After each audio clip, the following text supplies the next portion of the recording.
Bueno, amigos, hoy tenemos también a Ana Zurra, uruguaya, inmigrante, mujer luchadora, con una gran historia de vida política, no solo en su país, sino también en Cataluña, tu patria adoptiva. ¿Quién es Ana Zurra? ¿Tenés tiempo? Resúmelo.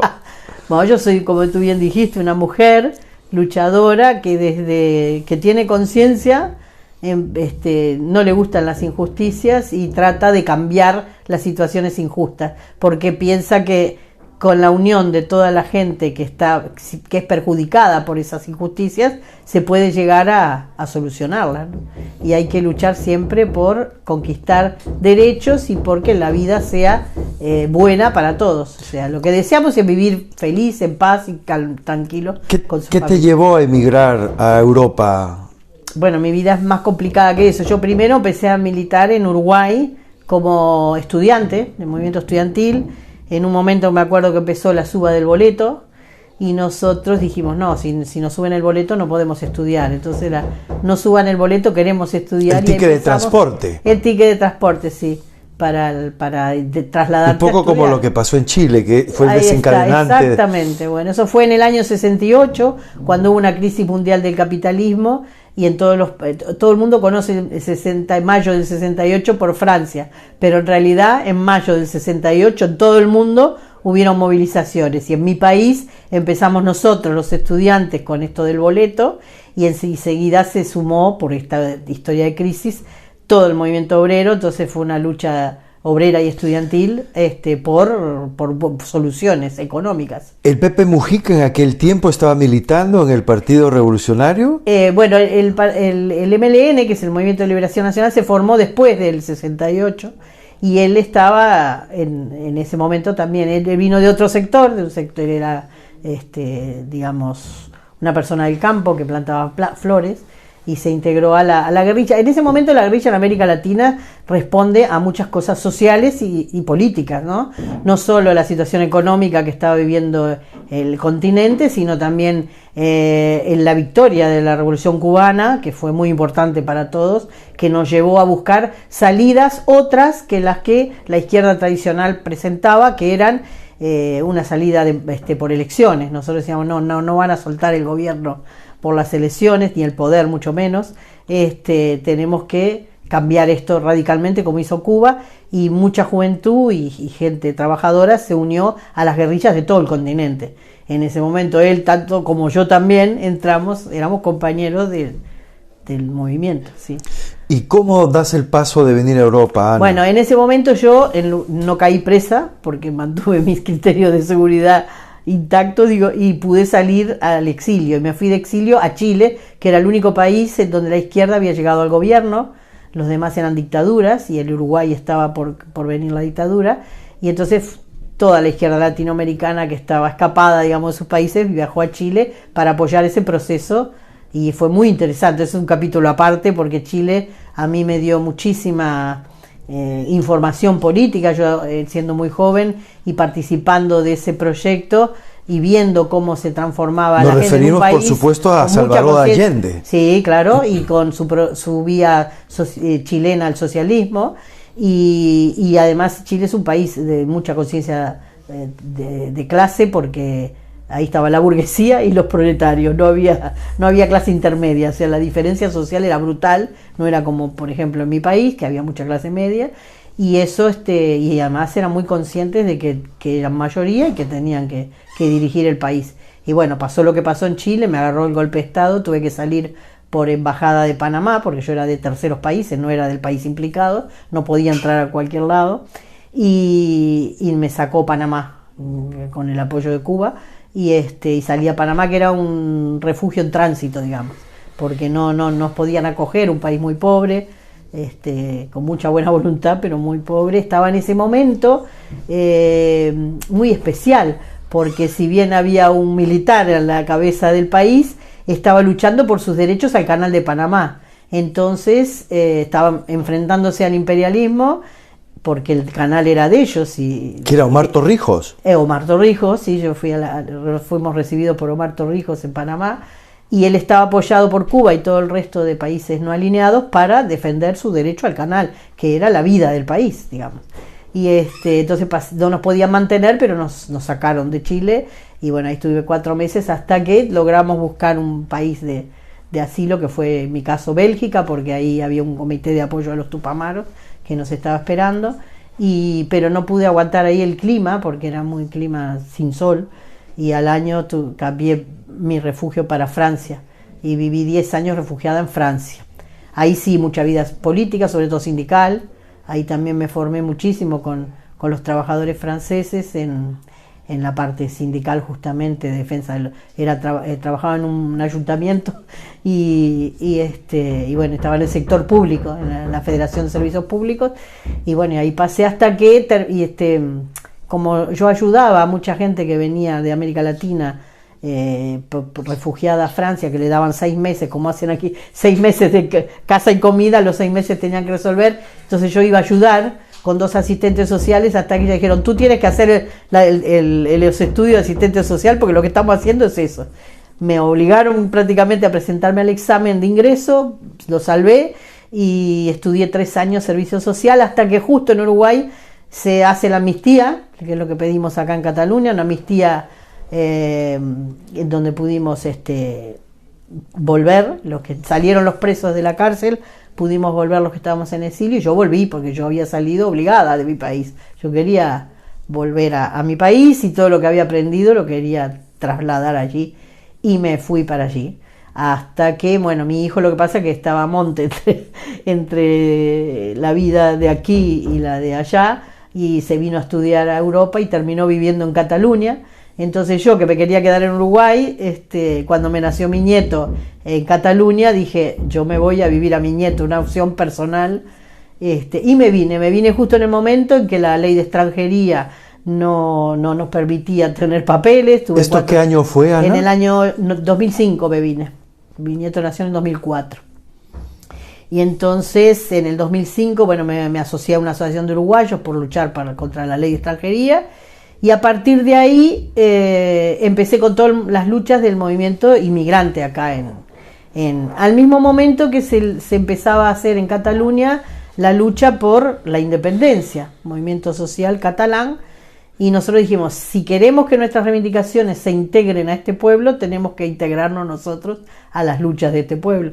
Entonces, con nuestras reivindicaciones, entonces decíamos, nosotros era el derecho a decidir. O sea, nosotros estamos de acuerdo con su derecho a decidir, pero queremos también nuestro derecho a decidir como emigrantes. Tenemos que poder votar, tenemos que poder tener papeles y vivir dignamente. Entonces, enseguida nos aceptaron en este movimiento, y bueno, una cosa llevó a la otra hasta que justo vienen las elecciones al Congreso de los Diputados en el 2015, diciembre de 2015, y el señor Oriol Junqueras, con mucha visión política, me llamó a mí, que yo era presidenta de la Asociación de Migrantes que apoyaban el derecho a decidir, para que participara del grupo que iba a ser elegido para ir al Congreso de los Diputados, porque había que llevar un abanico de lo que era la sociedad catalana, y la inmigración es una parte importante. En ese momento éramos 15% de la población, ahora ya somos 20%.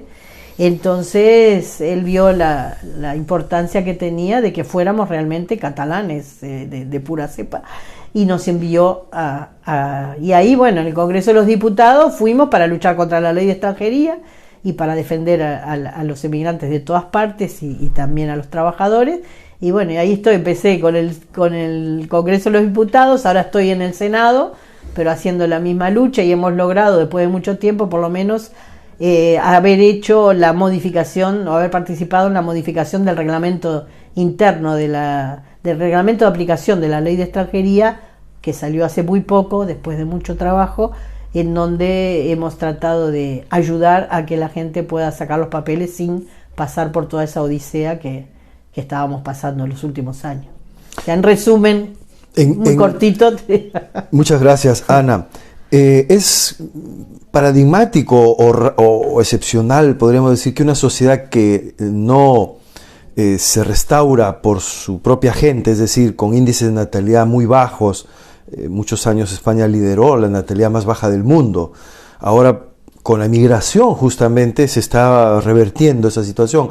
pero es inevitable que este país y en realidad el continente europeo necesita de migración para poder mantener no solo su sistema de seguridad social, para poder mantener su jubilación, sino el país mismo.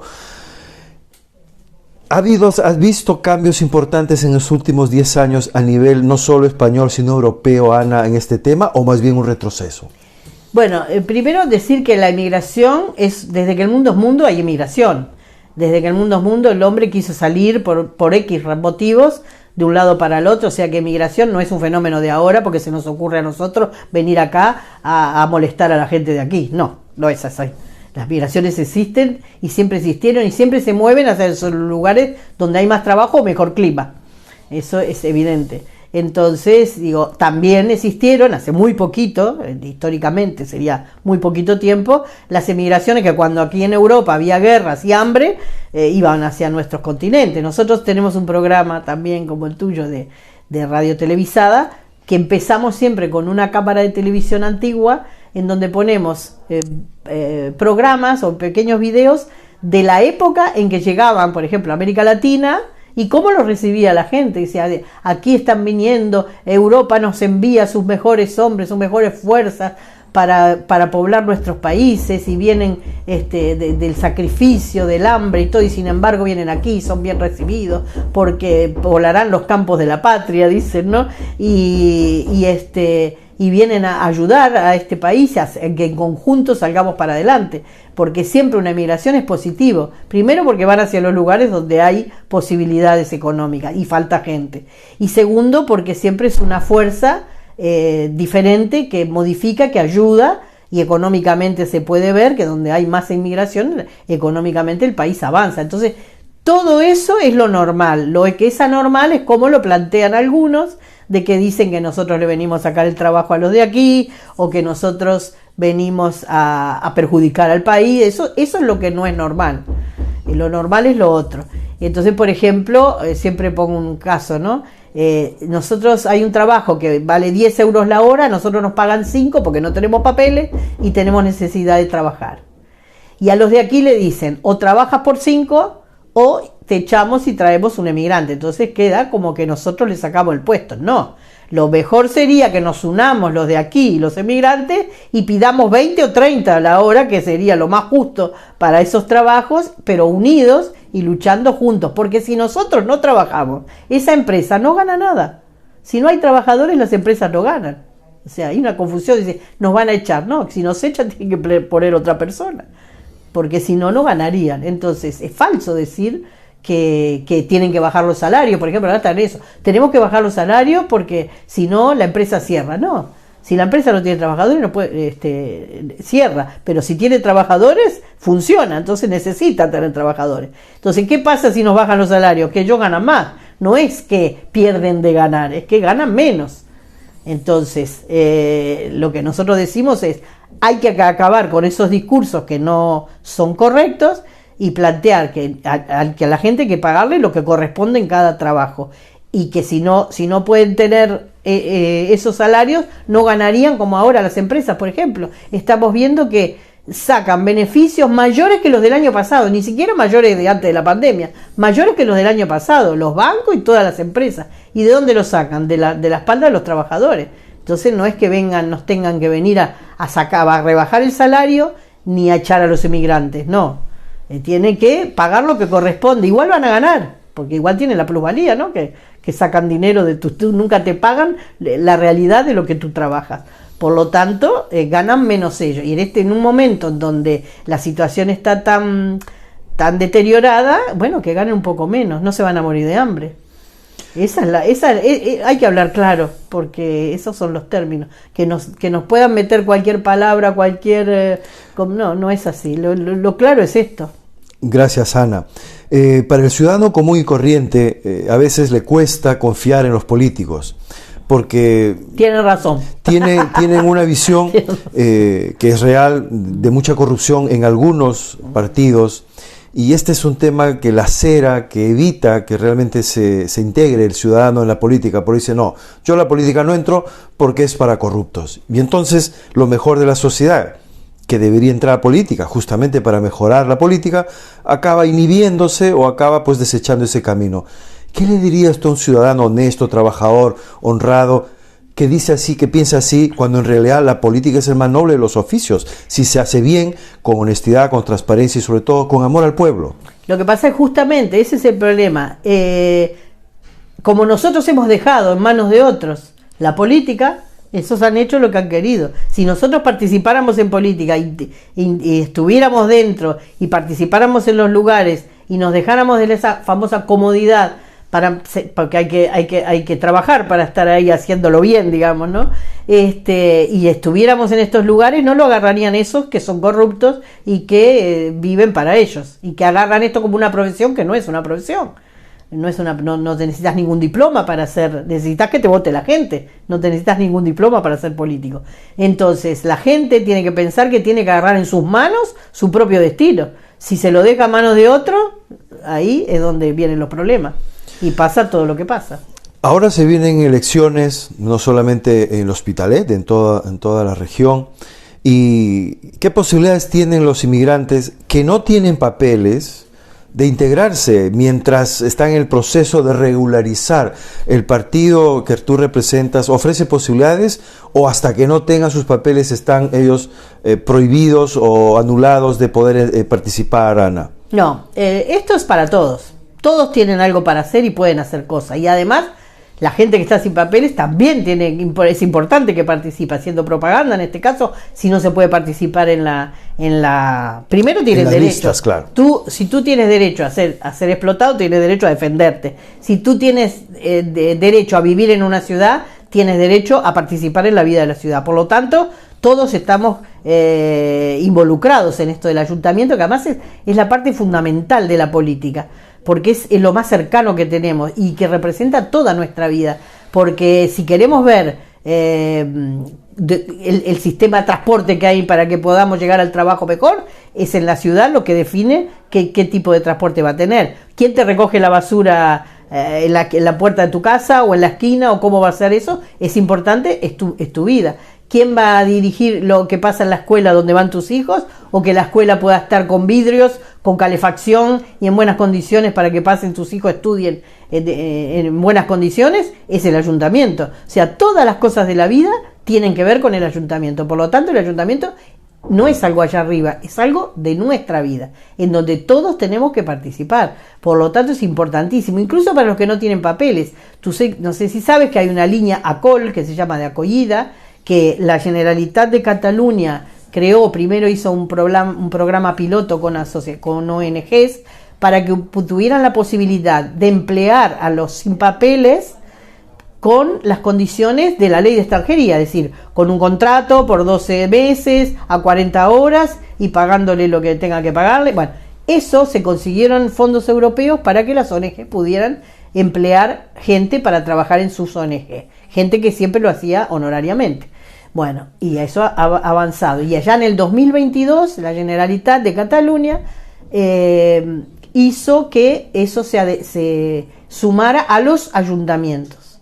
Hay ya muchos ayuntamientos, hay más de 1.000 personas que están trabajando, 630 el año pasado, en los ayuntamientos para trabajar como empleados del ayuntamiento, pagados por estos fondos y por la Generalitat, pero haciendo actividades en los ayuntamientos y que al final empiezan a tener los papeles como corresponde a la ley de extranjería. Tienen que tener los 3 años, tienen que tener esos puntajes de idioma y qué sé yo, lo que le piden de arraigo social, pero con esas cosas que la tiene todo el mundo que quiere conseguir un contrato, ahí consiguen los contratos y entonces pueden trabajar y ya tienen no solo la primera tarjeta de un año, sino que ya la renovación por 2, porque al trabajar 6 meses ya tienen asegurada la renovación de 2 años. Por lo tanto, los sin papeles es importantísimo que sepan quién va a ir al ayuntamiento, porque en estos momentos, por ejemplo, en Hospitalet, el gobierno socialista no se ha incluido en el gobierno ACOL. En cambio, Esquerra Republicana es de obligado cumplimiento a todos sus ayuntamientos de que soliciten la línea ACOL y puedan ayudar a la gente sin papel. Por lo tanto, son los más interesados en participar en estas próximas elecciones. además de todos los que tenemos. Nosotros a veces decimos, tenemos la nacionalidad para salir de la ley de extranjería, vale, y nos quedamos ahí y no ejercemos los derechos que nos da esa nacionalidad. Uno de ellos es votar. La gente nuestra no va a votar, menos el ayuntamiento, porque dice, ¿para qué?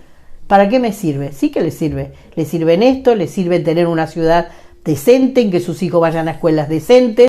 Es importantísimo para el fracaso escolar que se trabaje contra el fracaso escolar, porque la mayoría de los casos son niños nuestros que vienen de repente con otro idioma o que no entienden mucho el catalán o que vienen a mitad de año. Esas cosas son importantes, o que no tienen todo el tiempo o no tienen los medios para poder estudiar bien. Bueno, eso también lo trabaja el ayuntamiento. Entonces es importantísimo en la vida nuestra el ayuntamiento. No solo tenemos que participar, tenemos que asegurarnos que los que ganen en las próximas elecciones sean los que nos van a dar a nosotros posibilidades de empadronamiento, posibilidades de la niña Col, posibilidades de que se mejoren en los barrios nuestros, que siempre dejan tirado tanto los servicios públicos como son la recolección de basura, la electricidad, en fin, las escaleras mecánicas sí hay, y todas esas cosas que parecen que no, pero que sí hacen mucho para nuestra vida. Eso depende del ayuntamiento y eso depende de quien nosotros votemos, y si no vamos a votar lo dejamos en manos de otros que no van a pensar en nosotros. Por lo tanto tenemos que estar en la vida, y no solo en las elecciones, de ahí para adelante, porque si elegimos a alguien que vaya a hacer nuestras cosas, tenemos que apoyarlo y tenemos que seguir exigiendo más, siempre más. Y si no salen los nuestros, seguir exigiendo lo que nosotros queremos para que lo apoyen. O sea, es un movimiento constante y tenemos que asumir nuestras cosas. Tenemos que demostrar que somos muchos y que tenemos poder. Los emigrantes nos tenemos que unir para luchar y demostrar que somos una fuerza, que nos tienen que considerar, y solo si nosotros estamos convencidos que somos ciudadanos de primera, lo vamos a hacer. Si nosotros dejamos ser ciudadanos de segunda, que nos consideren así y no hacer nada, bueno, así seguiremos toda la vida. Pero si nosotros asumimos que somos ciudadanos de parte entera, iguales que los demás y de primera, tenemos que empezar por nosotros mismos y avanzar. Y este es un primer paso, el ayuntamiento. Muy bien, Ana. Es inevitable, hablando de migración, referirnos al fenómeno ucraniano, donde se ha formado grandes olas migratorias. Las cifras hablan de más de 3 millones de ucranianos que han emigrado, que han salido y que han venido a diferentes países de Europa, también, por supuesto, a España y a Cataluña. ¿Cuál es tu posición respecto a este conflicto, Ana? Bueno, primero con respecto a los refugiados, yo estoy de acuerdo que se apoya a todo el mundo que tenga que salir por problemas de guerra en cualquier parte. Pero en este caso de los ucranianos, nosotros vimos cómo había diferenciación entre ellos y los que veníamos de otros lados. Y lo más cercano, los sirios, ¿no? Pero los que vienen de América Central y todo. O sea, hubo diferencia. Nos decían que no había legislación para eso en Europa. Cuando vinieron los ucranianos, apareció la legislación. Nos decían que no se podían tener. Cuando hubo los ucranianos, se pudo tener. O sea, como que había dos medidas. Eso es lo que está mal. Eso es lo que está mal. Con respecto al conflicto ucraniano, creo que es un conflicto entre potencias económicas. Primero, yo estoy en contra de la guerra, porque la guerra no resuelve nada y siempre mueren los trabajadores. Nunca mueren los que organizan la guerra, ni los que dirigen los países. Mueren los trabajadores de los dos lados. Por lo tanto, no, nosotros tenemos que luchar por la paz. Y luchar por la paz es no hacer guerra, para que la gente no tenga que salir como está pasando. Y obligada, ¿no? Y por otro lado, lo único que hacen es vender armas, porque la guerra sirve para vender armas o para resolver problemas entre potencias económicas. Nosotros no tenemos nada que ver con eso, somos trabajadores. Nosotros que venga una potencia o la otra no nos sirve. Esta guerra en particular, a mí me parece que es buscada por los Estados Unidos, los yanquis, como decimos nosotros, contra la otra potencia que es la rusa, y sobre todo para perjudicar a Europa. Porque Europa, al tomar posición por una de las dos, ya perdió. Perdió porque está perdiendo, porque además económicamente está perdiendo. Rusia, que le pasaba gas a Europa, sobre todo a Alemania y también a España, y a Francia sobre todo también, pero sobre todo a Alemania, ¿qué pasa? Con la guerra y al tomar posición en contra de ellos, no le van a enviar más, aunque todavía le están enviando. ¿Qué hicieron? ¿Qué tuvieron que hacer? Comprarle a los Estados Unidos, que lo compran más caro y de peor calidad, porque es gas líquido el que tienen que traer, y en menor cantidad porque vienen por barco. Cuando ellos tenían un gasoducto que pasaba directo el gas y no que había por cierto ningún se problema. ve que está implicada Polonia e Inglaterra en el hundimiento de ese Bueno, Nord Stream 2. el problema, otra cosa fue que por ahora el gas pasaba por Ucrania y le tenían que pagar a Ucrania por pasar debajo de su país como un peaje, ¿no? Un peaje, una especie de peaje. Pero ya habían organizado otro gasoducto que iba directo de Rusia a Alemania. Y ahí no le tenían que pagar a nadie, menos a Ucrania. Y ahí fue cuando surge el problema de la guerra. O sea, más claro, échale agua, ¿no? O sea, porque evidentemente fue para evitar que Rusia le siguiera vendiendo gas. En este conflicto. Ahora, a mí me parece que Europa está perdiendo económicamente y perdiendo como potencia. Europa era una potencia. La Unión Europea se creó para hacer, muy inteligentemente, unir a todos los países de Europa, hacer una potencia y enfrentarse a Estados Unidos, a Rusia y a China. Y ahora, al perjudicarse, está haciendo una potencia menos. Porque acá lo que se trata es que una potencia le gane a la otra. Cada guerra fue lo mismo, ¿no? En la primera, la segunda, esto sí podemos considerarlo tercera. Cada guerra es para eso, para ver qué potencia queda más arriba y derriba a la otra, ¿no? Que se queda pagando los derechos de deuda y toda destrozada, como pasó con Alemania. Y bueno, y eso es lo que está pasando ahora. No es ni más ni menos que un problema que no nos corresponde. Fue un error, pues, de los líderes europeos sumarse a las políticas de Washington. Total, sí. La política de Estados Unidos internacional es espantosa.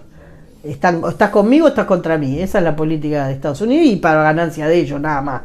Entonces, el seguidismo es incomprensible, a menos que haya otros intereses ocultos personales de algunos dirigentes que les convenga apoyar a los Estados Unidos. No sé, eso ya no lo sé. Desde hace 2 días el canciller alemán está haciendo una gira por Sudamérica. Estuvo con el presidente de Argentina, con el presidente de Chile, tratando de convencerlos de que entren en la guerra de manera indirecta, enviando armamento. Por supuesto, Alberto Fernández le dijo que eso no va a ser Argentina y Chile tampoco. Es un varapalo muy duro para la posición alemana y también la norteamericana. Sin embargo, la verdadera batalla no es contra Rusia, sino contra China, entre Estados Unidos, porque es un enemigo comercial poderosísimo y ahora también tecnológico. ¿Cómo ve la influencia de China ya, no solo en Europa, sino en el mundo, Ana? China, lo que piensa, tiene una manera de integración económica o de hacer dependencia económica diferente a la que tienen los Estados Unidos y a la que nosotros estamos acostumbrados. Entonces yo me acuerdo que en Uruguay había un chiste que decía: americano pelea, luso pelea, chinito crece, sí, calladito ellos van creciendo. Si tú ves el mapa de las relaciones económicas de China 10 o 15 años para atrás a hoy, con África y con América Latina es impresionante. Han crecido en los dos continentes, calladito, y también en Europa, pero digo, sobre todo en África y en América Latina ha crecido. En cualquier momento dependemos todos de ellos, ¿no? Eso es así. Ellos no invaden militarmente como hace Estados Unidos para después explotar, sino que van despacito. Hay un puente y dice, bueno, dan el precio más bajo para hacer el puente y tenés que morir con ellos y que lo hagan ellos, y ahí van empezando a pedirte préstamos para esto, para lo otro, y se van metiendo de a poquito en las sociedades de africanas y americanas, ¿no? Pero bueno. Muy bien, Ana. Hay una cosa importante que nos dijiste.